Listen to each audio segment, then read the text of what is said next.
iba yung tinuturo, no?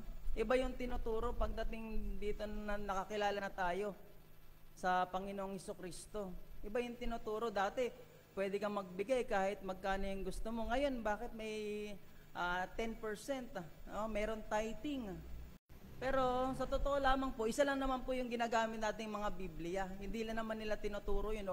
Siguro hindi lang yun yung masyado nila napapasadahan. Pero ang Biblia po ay hindi nagkakamali.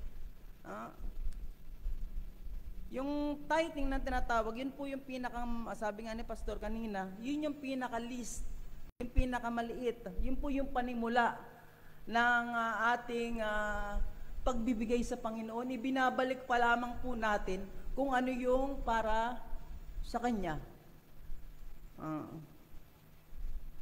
Pero minsan sabihin natin mabigat. Kasi bakit? Hindi po kasi natin na isa sa puso pa.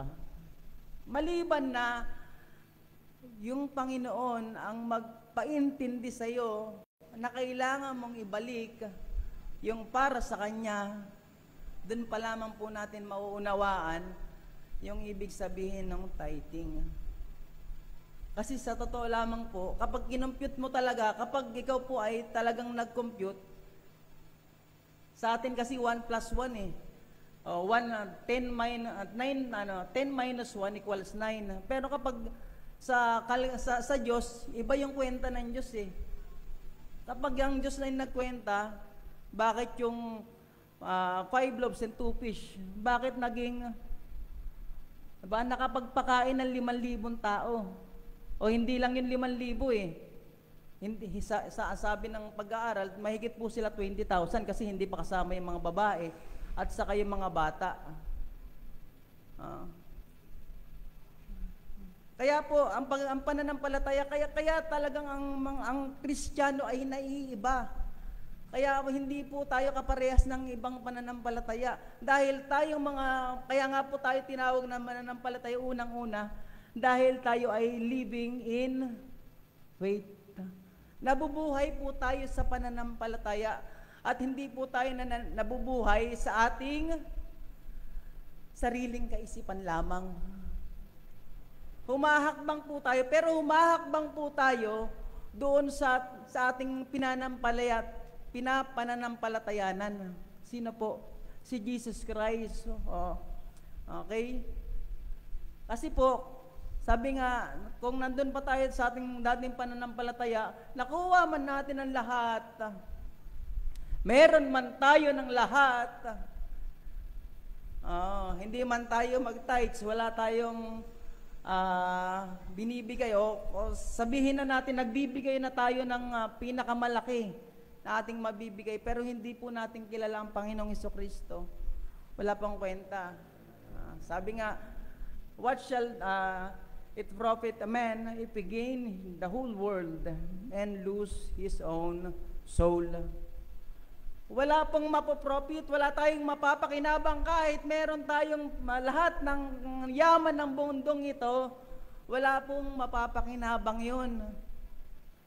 Kung papunta naman po sa impyerno yung kaluluwa natin. Okay? So, yung pamagat natin, kung ngayong hapon na ito, hindi ko mabuo eh. Pero, magsisimula rin po tayo sa financial. Financial freedom lang yung naisip ko na title, no? Parang mala Joel Austin, no? Habang nangaral, puro pagyaman, no? Pero hindi po tayo, against po tayo dun sa prosperity gospel, mga kapatid. Dahil ang prosperity gospel, puro prosperity lang. Hindi po yun. No? Hindi po tayo prosperity gospel. Yung gospel po natin, gospel ng Panginoong Hesukristo. Where Jesus saves. Hindi po pagyaman yung pinapangaral natin. Ang pinapangaral natin ay si Hesukristo ay nabuhay kasama ng mga tao, binayaran yung ating mga kasalanan sa krus, namatay, inilibing at nabuhay na maguli at umakyat sa langit. At sino mang sumampalataya sa Kanya ay hindi mapapahamak, kundi magkakaroon ng buhay na walang hanggan. At yun po ang simula ng pagiging isang Kristiyano, na tayong mga mananampalataya na makakilala sa Panginoong Hesukristo bilang ating sariling tagapagligtas. At doon po nagsisimula yung ating buhay pananampalataya. At tayo po ay dadako sa ating unang puntos. Para sa title ng ating pag-aaral ngayong hapon na ito ay Financial Freedom. Marami pong may gusto nun, mga kapatid. Pero meron pong mga puntos paano natin malalaman yung maging financial freedom. Number 1 point po, there is a providence. Meron pong providence. Acknowledging God as our source. Punta po tayo dun sa verse 14 na Matthew chapter 25 verse 14. Sabi doon, for the kingdom of heaven is as a man traveling into a far country who called his own servant and delivered unto them his goods. Unang bagay po na kailangan nating makita na merong pong providence. Sino po ang ating source ng ating nagpo-provide sa atin? Sa lahat. Wala pong iba kundi ang Diyos. Makita po natin na ang Diyos siya yung source ng lahat ng mga bagay. Siya yung source ng ating lakas. Siya po yung source ng ating buhay. Siya yung source ng ating maayos na kalusugan. Siya po yung source na nagpupuno sa pangangailangan natin sa araw-araw. Siya rin po ang nagbibigay ng wisdom upang makapagtrabaho tayo. Kaya po, yung ating pangangailangan ay Diyos po ang nagbibigay. Acknowledging God as our source. Placing God at the center of our financial lives. Kasi po, lahat po nung bago po tayo magkaroon ng maayos na pananalapi, nagsisimula po yan sa lakas. Sa talino. Sino po yung source nun? Kung wala kang lakas, hindi ka makakapagtrabaho. Kung wala kang talino, hindi ka makakapagtrabaho ng maayos. Hindi ka makukuha sa trabaho.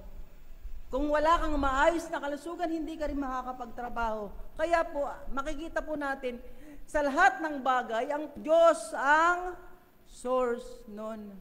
Siya po yung nag-source na nagbibigay sa atin ng mga bagay na mga pangangailangan natin upang maging maayos yung ating pananalapi. Kaya po siya yung magiging center ng ating financial lives. We recognize that God is the source of our financial lives. Wala pong iba, siya lamang po. Recognizing that all we have is a gift from Him. In James chapter 1 verse 17, sabi po dyan sa James chapter 1 verse 17, ang sabi po dyan, sa Tagalog po tayo, ang bawat mabuting kaloob at ang bawat sakdal na kaloob ay pawang buhat sa itaas, na bumaba mula sa Ama, ang mga ilaw na walang pagbabago ni kahit anino man ng pag-iiba. Yung Diyos po nung Old Testament na nagpo-provide sa kanila, ay parehas po na Diyos natin ngayon. Kung gaano naging tapat, kung gaano na yung kabutihan ng Diyos doon sa mga bayan niya, doon sa panahon ng Old Testament, hanggang doon sa mga Israelita na nabuhay doon sa wilderness, kung gaano sila iningatan ng Panginoon, kung gaano sila pinakain ng Panginoon, kung paano sila binigyan ng lilim ng Panginoon, sa gabi binibigyan ng liwanag ng Panginoon. Ganon din po tayo mga kapatid. Ang source na lahat ng ating mga pangangailangan, lahat ng mga bubuting bagay na nangyayari sa ating buhay, ay walang iba kundi ang Diyos lamang. Walang tanging iba kundi ang Diyos lamang po. Kaya nga po mga kapatid, kailangan na makita natin na walang ibang bagay o walang ibang tao. Kahit sabihin natin merong tao na bibigay ng mga pangangailangan mo, ginagamit lamang po yan ng Diyos. Ay, tulay lamang po yan ng Diyos para abutin ka sa pangangailangan mo. Kung may mabuti sa'yo, halimbawa, naging scholar ka, nakakapag-aral ka ng libre, may ginamit ang Diyos. Ang Diyos pa rin ang gumamit ng tao, ng mga institusyon, upang sa pamamagitan niyan, bigyan ka ng blessings. No? Tingin nyo, nung nagka-pandemic, sa government, nakakuha tayo ng mga ayuda. Sino ba nag-provide nun? Government? Oo, ginamit yung government. Pero ang Diyos pa rin ang nag-provide para sa atin. Walang iba. Kaya hindi yung gobyerno, hindi yung, although ginamit sila, hindi po, sila po ay isang instrumento ng Diyos para sa tayo ay maabot ng kabutihan ng Panginoon. Kung meron pong providence, pangalawa po, merong principles. Applying biblical principles. Prepping the practice of good stewardship. Kita po natin in verse 15, and unto one gave 5 talents, and to another one, everyone according to his several ability, and straightway took his journey. Yan po yun.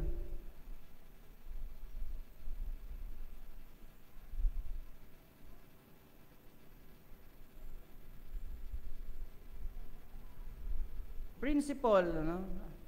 Applying biblical principle guidelines. Una po, tayo pong mga mananampalataya ay tinuturuan in Proverbs chapter 3 verses 9 and 10. Proverbs chapter 3.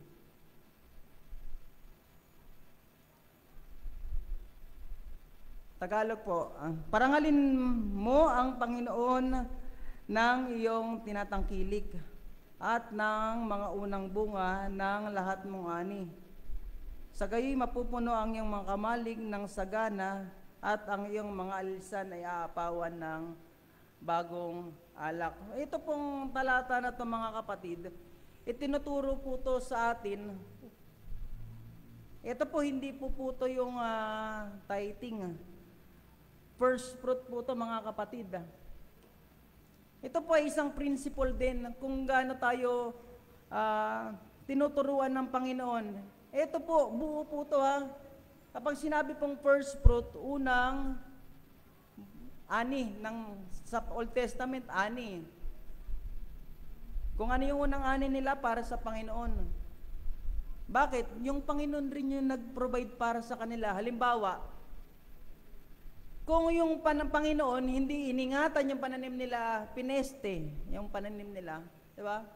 Makikita po natin, hindi po sila aanin ng sagana.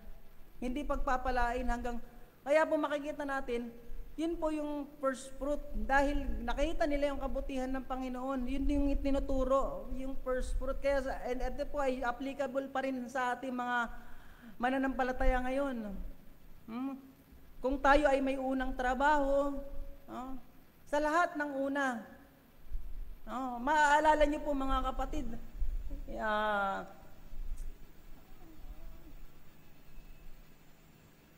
bakit si Isaac, inihandog ni Abraham, O, kapag iisipin natin, merong ano rin yan eh. Meron ding makikita natin yung tinuturo dyan eh. Di ba unang anak si Isaac? Bakit siya i-offer? Sabi ng Panginoon. Tinitingnan ng Panginoon kung magiging faithful ba si Abraham. Kasi yun, nagkaroon ng pangalan siya ng unang anak, tapos ibibigay pa niya yung anak niya. Kapag tingnan natin yung karunungan dun, na bakit ginamit ng Diyos, o bakit sabi ng Diyos, ihandog mo sa akin si Isaac. Nag-iisang anak ko lang yan eh.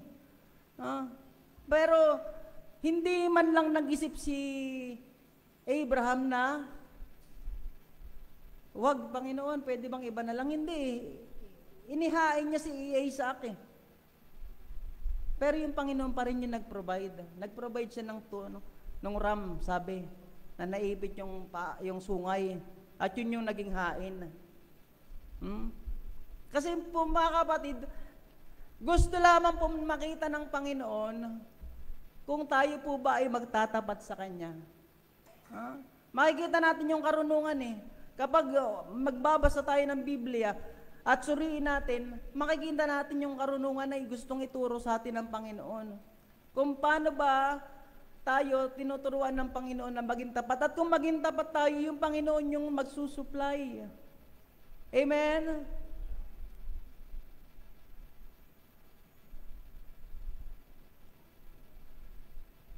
Balik po tayo dun sa first fruit. Kung meron po tayong, sabi po, trabaho, unang trabaho. No? First fruit.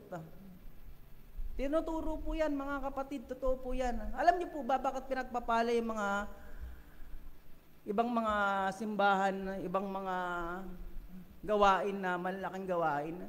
Dahil yung mga miyembro nila ay nakita at natutunan na magtapat sa aspeto ng pananalapi. Hindi po tayo magugulat. Bakit? Kasi po kung magiging tapat tayo, lahat ng mga mananampalataya sa isang gawain, hindi po ako magugulat na ang gawain lalaki. Siguro, sa building at sa pananalapi. Bakit? Kasi hindi naman tayo pa, yung Panginoon yung naging dadaan ng source ng ating mga pangangailangan at siya nagpo-provide. Sa dami natin, imposibleng hindi makakalikom sa lahat ng mga pangangailangan ng gawain. Kaya po makikita natin, doon nga may nakita nga po ako sa Ilocos eh, ang napakalaking gawain. Iniisip ko, kasi sa probinsya, mahirap yung yung pananalapi, hindi ganong kagandahan. Kaya nga, dito may sinasabi pong provincial rate at saka Manila rate eh.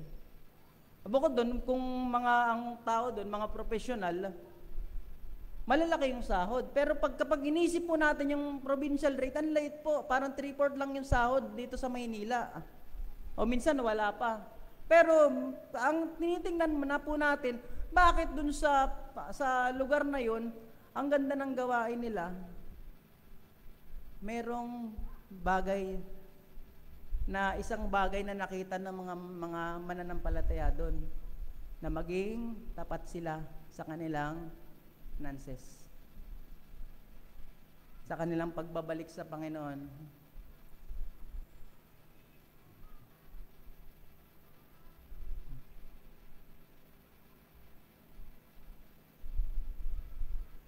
Prioritizing giving to God and others. Yun po yung kanina. Naparangalin natin ang Panginoon dahil siya, sa ating unang ani, dahil siya yung nag-provide nun. Siya nakita natin yung provision ng Panginoon, yun po yung principle, na siya yung nagbigay, kaya binabalik natin yung ating mga unang ani. At doon po nagsisimula, at sumusunod na po doon yung tithing. Dahil continuous naman yung ating finances na pumapasok. At dun po nagsisimula yung tithing, giving. Sabi nga, ang dami nating... Pero sabi, kapag isipin mo,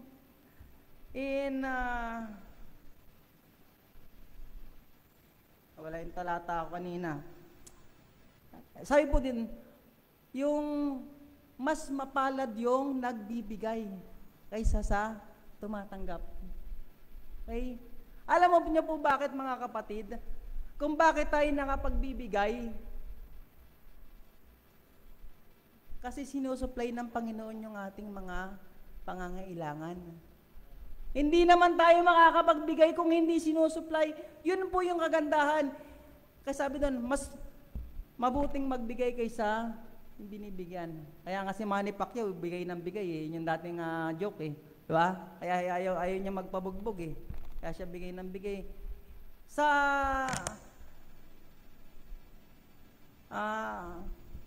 katotohanan po, mga kapatid, kaya tayo nakakapagbigay kasi ang Panginoon yung nagbibigay sa atin. Siya yung nagpupuno sa atin. Hindi ba tayo nagugulat kapag tayo ay nagtatapat, ang Panginoon mas tapat sa atin? Yung hindi nga tayo masyadong tapat eh. Yung Panginoon tapat sa atin eh.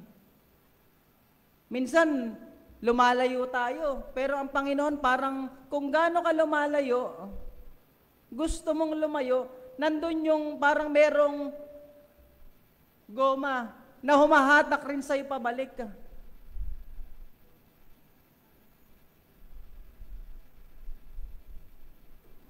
Kaya mga kapatid, kung nakita po natin, ito po yung principle.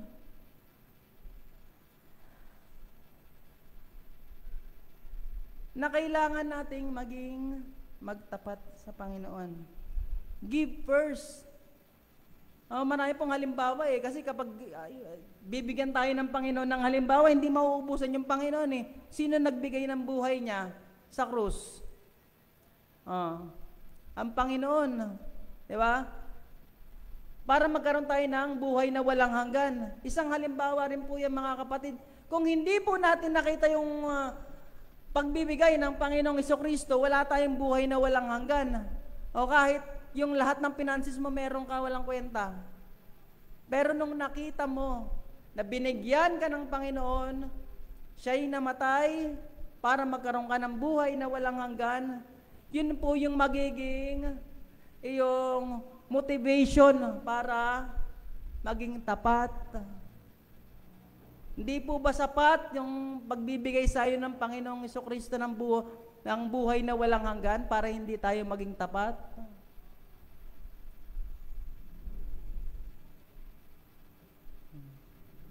Pangalawa, give first. Sabi dito, pangalawa, live on a margin, staying out of debt. Okay, Proverbs chapter 22, verse 7. Tagalog po ulit tayo, mga kapatid.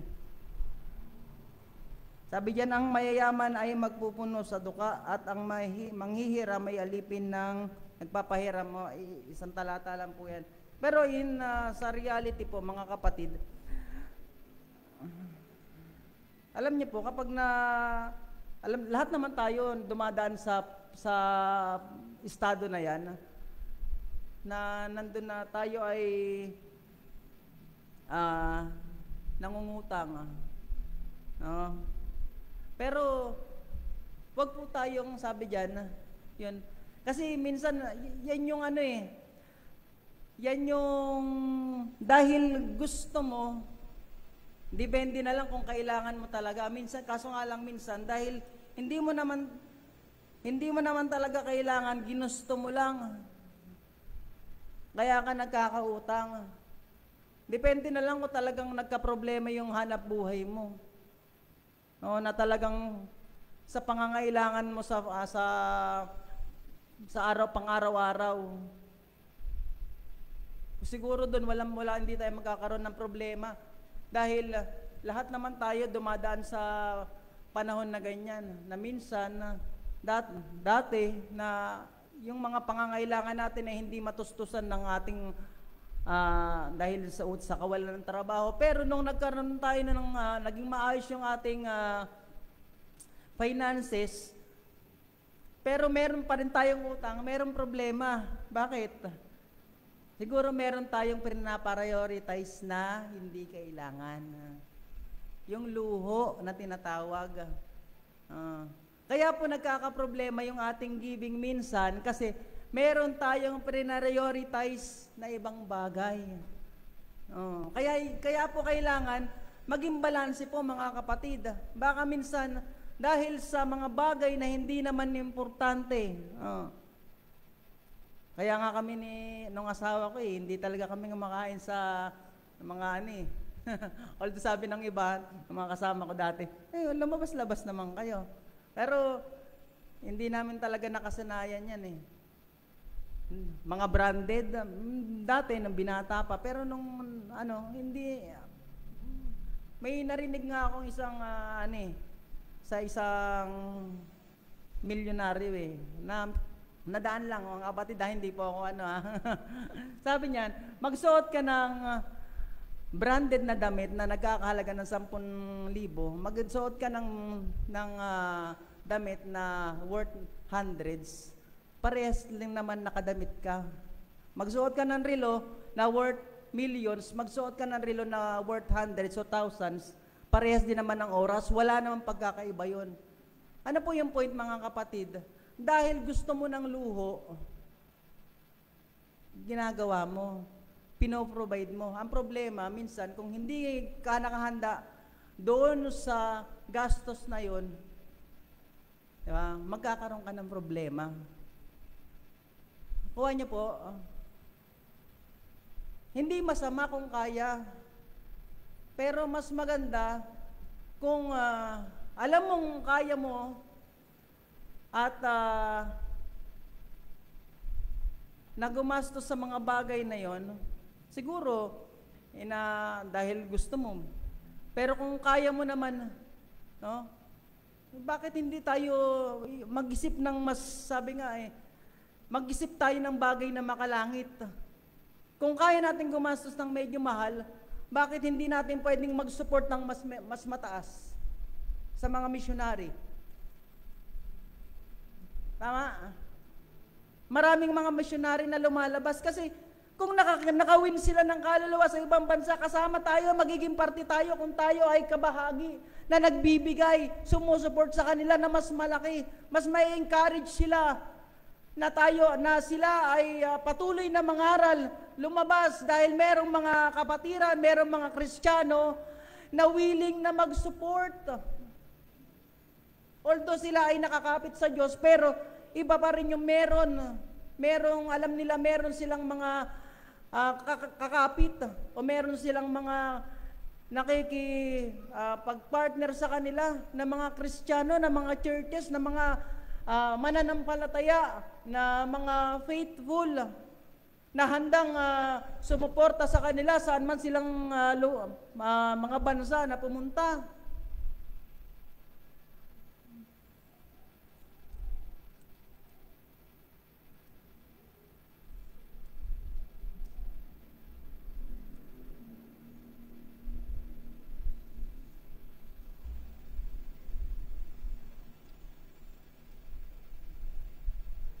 Pangatlo po, pangatlong principle, plan for the future, diligence in work and financial planning. Proverbs chapter 10, verse 4.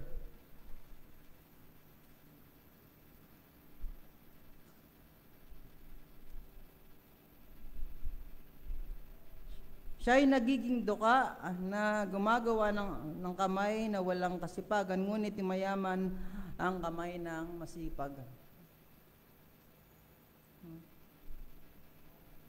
Alam mo po mga kapatid, siguro lahat naman tayo pero ini-emphasize dito na kung tayo ay, sabi diyan, minsan pasok mo talaga sa isipan natin yung DPWH kasi wag isipin mo, ang bilis nilang yumaman pero Sabi dito, ito yung principle kasi, nandito tayo sa principle eh. Sabi dito, ngunit yumayaman ang kamay ng masipag. Kapag makikita po natin, no, kung tayo ay nagiging masipag, yung Panginoon naman yung magbe-bless sa atin eh. Ay, saan po ba? Hindi, marami pong klaseng kasipagan, masipag kang mag-aral, hanggang maging masipag kang magtrabaho. Pero, wag tayong, siguro hindi tayong mag-stay doon. Siyempre, kung masipag kang mag-aral, masipag kang magtrabaho, dapat, kung may opportunity kang magnegosyo, mas maganda magnegosyo din tayo. Kasi, yun naman eh, kapag isipin mo lagi, mga kapatid, ang trabaho, talagang trabaho lang. Pero yung mga Chinese, sila nag-aaral para, para mag-negosyo. Yung Pilipino mag-aaral para magtrabaho. Yung mga Chinese mag-aaral para magnegosyo. Okay. So, yun mga kapatid, in-emphasize dito, sa larangan lahat ng kasipagan, ito po, tinuturuan tayo na kung tayo ay magsisipag sa lahat, nandun yung, ang kayamanan kasi, kapag inisip po natin, mga kapatid, yung taong, yung finances niya sakto, meron siyang kayamanan eh. Yung hindi siya nagkukulang sa araw-araw, dahil alam niya yung Diyos yung kayamanan niya. Although talagang pinagyayaman ng Panginoon talaga yung mga tao na nagsisipag. Pero kaya nga na-illustration kanina ni Pastor, kahit magtrabaho ka ng 24/7, hindi ka talaga yayaman. Bigay mo lahat. Bakit? May principle dun eh. Yung araw ng Panginoon, inuna mo ba yung Panginoon? Sabi nga sa Matthew 6:33, seek ye first the kingdom of God and His righteousness, all these things shall be added unto you. Naging masipag ka nga, pero wag mong kalimutan yung gawain. Wag mong kalimutan yung prinsipyo. Wag mong kalimutan yung pinapagawa sa iyo ng Panginoon. At nandun yung kayamanan.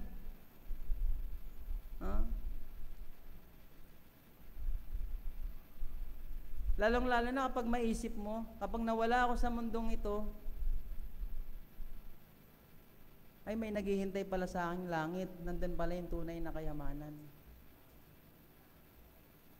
Dahil hindi naman tayo mag-i-stay dito eh. Hindi tayo habang buhay dito sa lupang ito eh. Sabi ng isang talata, we are just passerby. Daraan lamang tayo sa mundong ito. Sabi ng isang talata sa Santiago, parang buhay natin ay parang bula lamang na lilitaw at pagdakay mawawala. Ang meron pong providence, meron principle, meron din pong partnership. At ang maganda dito, kapag ang kapartner mo ay alam mong hindi natatalo sa anumang larangan, mapag-partner ka na. Partnership, sharing and generosity. Participating in God's kingdom through giving. Ang ganda po ng talata na to. Ay in John chapter 6 verse 9. John chapter 6 verse 9. Sabi po diyan, may isang batang lalaki rito at mayroong 5 tinapay, cebada at 2 isda. Ito po yung feeding of 5,000. Okay? Makikita po natin nung inaaral ko kagabi ito, napakagandang illustration ito. Partnership. Sino po yung kapartner ng bata? Okay? Dadami kaya yung 5 tinapay at 2 isda kung hindi ipinagamit doon sa kanino? Sa Panginoon. Kasi nangangailangan sila, sabi ng mga disipulo, Wala na tayong although wala talaga silang pera pambili dahil hindi nila kayang bilhin yung ganong karaming tao. Hindi nila kayang bilhan ng pagkain. At malayo pa, pauwi na lang natin to, Panginoon, sabi ng disipulo. Anong meron kayo, sabi ng Panginoon, sabi ng isang disipulo, there is a lad here. Ibig sabihin, yung lad, batang lalaki, young boy. Meron siyang 5 tinapay at 2 isda. Sabi, dalhin nyo rito. At in short, napakain niyang 5,000, nga yung sinasabi ko kanina eh. Hindi lang po 5,000 yan, mga kapatid, lalaki pa lamang po yung bilang. Ang bilang ng lalaki. Sabi nga, nasa more or less 20,000 yung napinakain. So, paano pong napakain yun? No? Parang paano naging imposible? Sabi nga sa mat ng Diyos ay walang imposible. Iba yung mat ng Diyos eh. Gusto ko pong makita, mga kapatid, kung tayo ay nagiging, yung partnership natin sa Panginoon, kung tayo ay nagiging generous, no? Marami pong maaabot. Maraming pwedeng mangyari kung nagiging generous tayo sa pagbibigay natin sa Panginoon. Kung yung bata, sabihin ng bata, hindi pwede kasi may mga kapatid ako eh. Para sa amin lang to eh. Diba? Pero nagawa ng bata na ibigay yung mga tinapay at kanyang isda at nakita po natin yung pagpapala at meron pang pagbalik, meron pang sobra, meron pang 12 na lagayan na sobra ng mga tinapay. Kung ipapagamit lamang po natin yung ating mga resources, no? Magiging generous lang tayo, makikipag-partner lamang tayo sa Panginoon, yung mga bagay ay magiging posible. Maraming magagawa yung Panginoon sa ating buhay.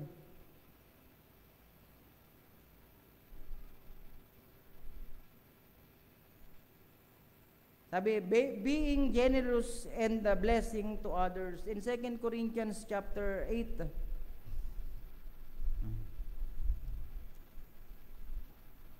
verse 1 to 5. Sabi dito, bukod dito, mga kapatid, ay pinatatalastas namin sa inyo ang biyaya ng Diyos na ipinagkaloob sa mga iglesia ng Macedonia, kung paanong sa maraming pagsubok sa kapigatian ang kasaganaan ng kanilang katuwaan at ang kanilang malabis na karukaan ay sumagana sa kayamanan ng kanilang kagandahang loob.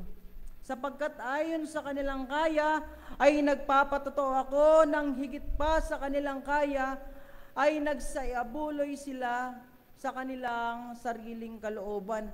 Na lubang ipinamamanhik sa amin ang tungkol sa biyayang ito at sa pakikisama sa pangangasiwa ng mga abuloy sa mga banal, at ito ay hindi ayon sa aming inaasahan, kundi ibinigay muna nila ang kanilang sarili sa Panginoon at sa amin sa pamamagitan ng kalooban ng Diyos. Napakagandang talata, mga kapatid. Ito po, isang pagiging partnership. Tingnan niyo po yung lugar ng Macedonia. Nandun sila sa, sabi dito, afflictions, sa trials, nandun yung paghihirap. Pero kung saan naman sila merong pagkukulang, saan sila may mga problema, ganun naman naging sagana sila sa pagbibigay. Biruin niyo po, mga kapatid, kulang ka na, magbibigay ka pa. Hindi, sarilinin ko na lang to, wala na ako mabibigay.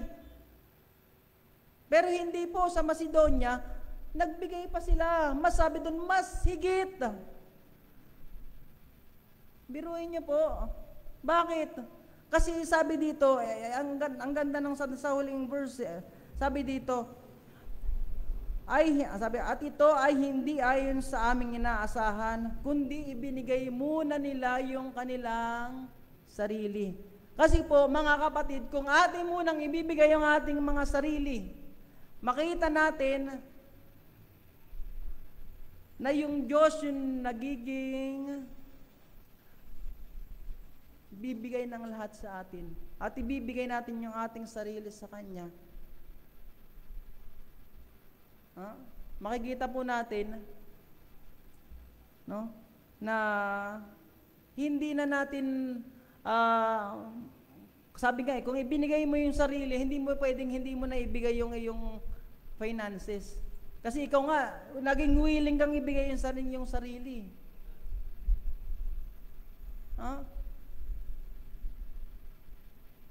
At makikita po natin, yung bayan ng Macedonia, yung mananampalataya sa Macedonia, ay naging kapartner ni Apostol Pablo. At si Apostol Pablo ay lumilibot upang mangaral at mag-win ng mga kaluluwa, ihayag yung ebanghelyo. Ay naging kapartner. Kaya mga kapatid, paalala po sa atin, ito po, yung nagkukulang ka na nga pero may bibigay pa. Isang paalala sa atin mga kapatid na hindi po kung kaya ng mga taga Macedonia dahil binigay nila yung kanilang buhay, tayo rin po, kaya rin po natin. Ano dapat natin gawin? Ibigay lamang natin yung ating buhay. Isuko natin sa Panginoon. Manalangin tayo sa Panginoon. Na kung gagamitin tayo ng Panginoon, yung Panginoon yung magsusupply sa atin at magiging masaya tayo na ibalik. Maging partner tayo ng Panginoon.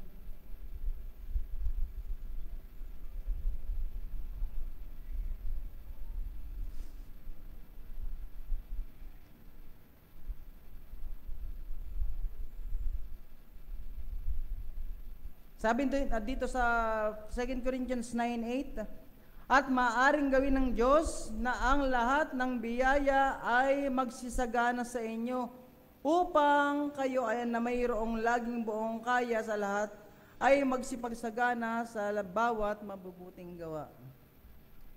Okay? Last po, medyo maiksi lang yung message natin. Kung merong providence, merong principle, merong partnership, ang huli po, merong promise. Hindi naman po, laging ang Panginoon sa kanyang mga salita, hindi po nawawala yung promise. Gusto niyo po ba ng promise? Sabi, financial freedom. Mga kapatid, ito po yung susi. Mga susi. Magtapat tayo sa Panginoon, sabi. Trusting God's provision, okay? Promising to be faithful in small things, to be entrusted with much. In verse 21, sabi diyan, sa Matthew chapter 25, verse 21.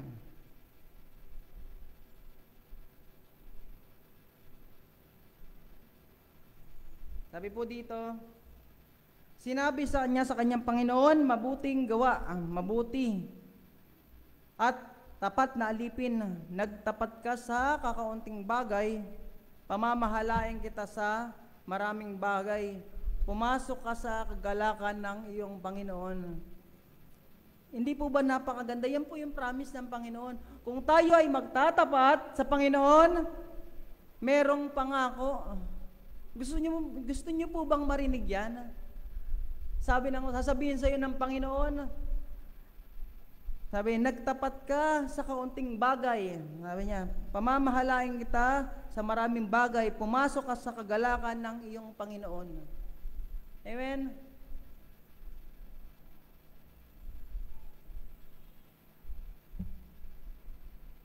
Kung tayo ay naging tapat sa maliit na bagay, lahat naman kasi simula maliit eh.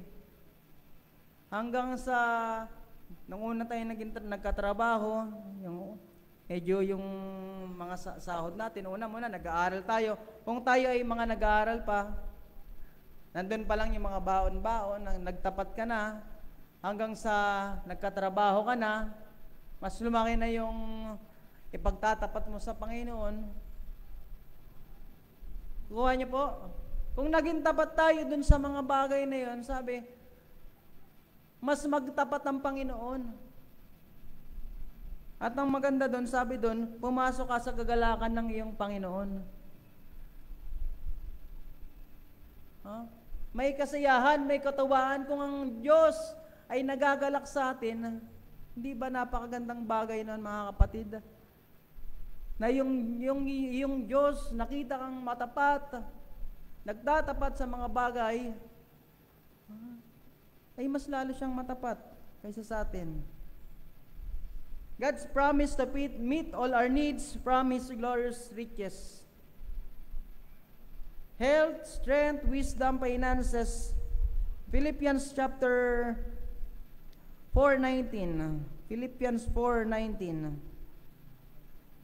Sabi po dyan sa Philippians 4:19, at malapit na po tayo matapos, at pupunan ng aking Diyos ang bawat kailangan ninyo ayon sa kanyang kayamanan sa kalwalhatian kay Kristo Jesus.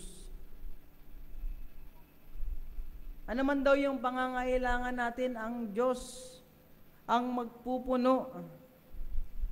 Ito po yung promise. Kung tayo ay nagtatapat sa Diyos, nagtatapat sa kanyang gawain, sa ating finances, sabi diyan, ang Diyos ay mas matapat. At pupunan ng aking Diyos ang bawat kailangan ninyo ayon sa kanyang mga kayamanan. Ang tanong, gaano ba kayaman ang Diyos? Hello, mga kapatid. Gaano kayaman ang Diyos? Kung sabi nga, kung mayaman ka na dito sa Pilipinas, mas may mayaman pa sa'yo sa ibang bansa. O dito sa Pilipinas pa rin. Kung sa ibang bansa, may mas mayaman pa. Kapag nagmanonood tayo yung YouTube, minsan nakakapanood tayo, who is the richest people in the world? Makikita natin, magsisilabasan dyan. Yung mga nagre-reign sa Dubai, mga king ng Saudi Arabia, mga nakalimutan ko yung yung may mga maraming mga branded na iba-ibang mga brand na ang may nagmamay-ari pala nun, isang tao lamang. Kalimutan ko yung pangalan niya.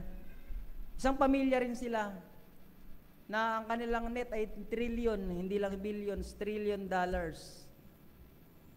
Pero ang pinag-uusapan po natin dito, mga kapatid, hindi yun sa mundong ito. Kasi kung sa mundong ito lamang, ay napakaliit. Wala pa sa tuldok yan. Kasi yung yaman nung tinutukoy ng Bible, sabi diyan, ang kayamanan, sabi diyan, at pupunan ng aking Diyos ang bawat kailangan ninyo ayon sa kanyang kayamanan. Yung Diyos yung naglumikha ng mundong ito, napakaliit lang ng mundong ito, ng earth kaysa sa galaxy. Kung gaano prinabay ng Panginoon, kung gaano yung pumasok na yaman dito sa mundong ito, alam ng Diyos na hindi ka magkukulang. Alam ng Diyos na isusupply niya lahat ng mga pangangailangan mo. Ang tanong, kailangan natin, nagtatapat ba tayo? At magiging sagot, kailangan nating magtapat. Sa maliit na bagay, sa malaking bagay, sa ating finances, sa ating buhay, magtapat tayo sa Panginoon. Kahit nagigipit tayo, maging tapat lang tayo. Bakit? Yung Diyos natin hindi tumitingin yan. Sabi nga, kung yung math natin ay 1 plus 1, o 2 plus 2, o kapag kiwinenta natin, 9 minus 10 minus 1 eh, kasi tight eh. Matitira 9. O, kapag ikwentahin natin yan, maliit talaga. Pero yung maliit na yon, sabi doon, yung Panginoon yung magpupuno.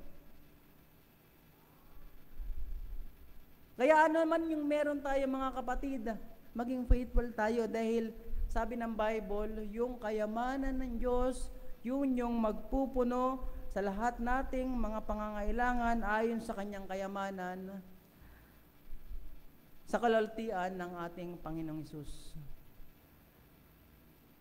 At lahat ng mga bagay ay susundan na lamang kung tayo ay magtatapat sa Panginoon.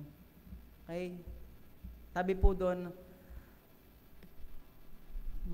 sa ating pag-aaral, financial freedom, ano po yung kailangan natin gawin? Magtapat. At ang Panginoon na yung magsasapat sa atin. Magandang hapon po. Tawagin po natin ang ating pastor.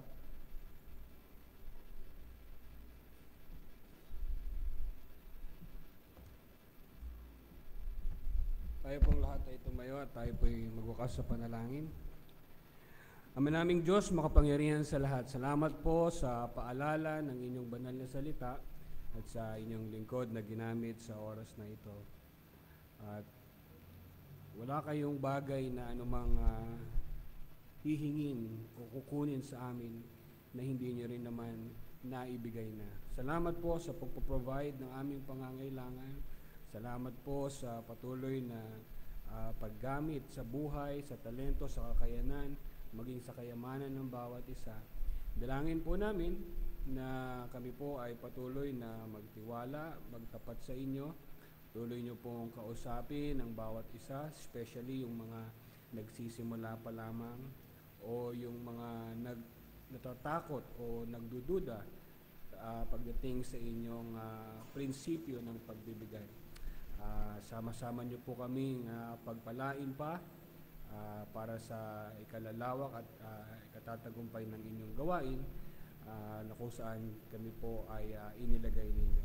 Ang lahat po ng ito ay pinagkakatiwala namin. Ito po ang aming dalangin sa pangalan ng aming Panginoong Hesus. Amen at amen. Kamayan po natin ang bawat isa at yan po tapos ang ating gawain. God bless us all.